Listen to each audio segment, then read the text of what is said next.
አብርሽና ግምጃ እንግዲህ ተገናኝቷል።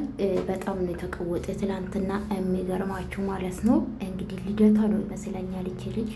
እውነት ለማናገር በቅርብ ነው ወደ ኢትዮጵያ የገባችው። እንደኛ ስደተኛ የአረብ ሀገር መዳም ነበረችና የመዳም ቅመም ነበረች። እንግዲህ በዚህ ሰዓት ታዋቂ ሆናለች። እንግዲህ ከቡቼ ጋር ነበረ ታዋቂ የሆነችው ታውቃላችሁ።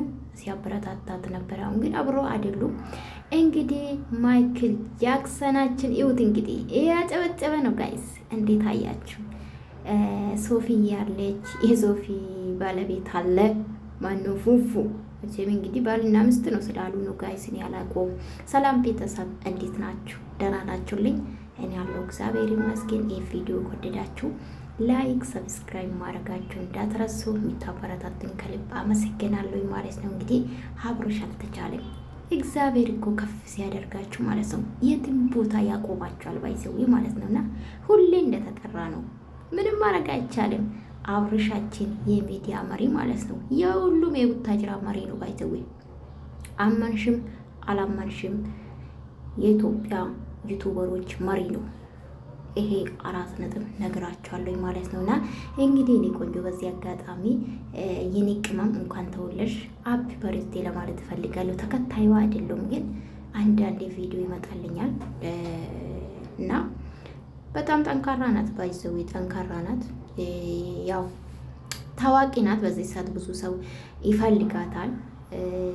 ጎበዝ ናት። በቃ ማለት እኔ ደስ ትላለች እና እንኳን ተወለድሽ ግምጃዬ ማለት ነው። ስሟን በግድ ነው ልጠራ ቻልኩ ጋይስ። ስሟ ከባድ ነው የሚገርማችሁና እንግዲህ ማክዬ ማለት ነው። ማነው አብርሽዬ የጋሽዬ ልጅ ፈታ ያለ ነው።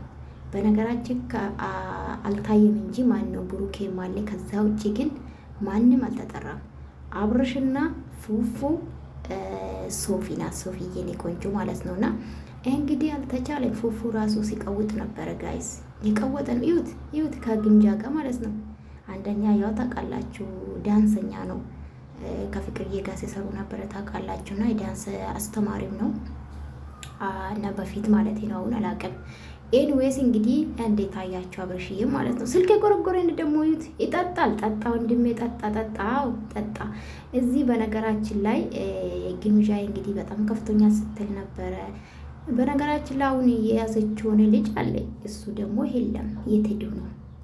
እዚህ ሃፒ በርዝዴ አላየሁትም ባይዘው እንግዲህ አላውቅም። ከፍቶኛል። ብዙ ሰው ሲኖራችሁ ስታገኙ አጠገብ ይኖራል፣ ስታጡ ግን ማንም ዞር ብሎ አያችሁም ያለች ነበር። ከኔ መማር አለባችሁ ስትል ነበረ። እንኳን ተወለድሽ የኔ ቅመም ማለት ነው። ሃፒ በርዝዴ ይመቻችሁ። ላይክ ሰብስክራይብ አድርጉ።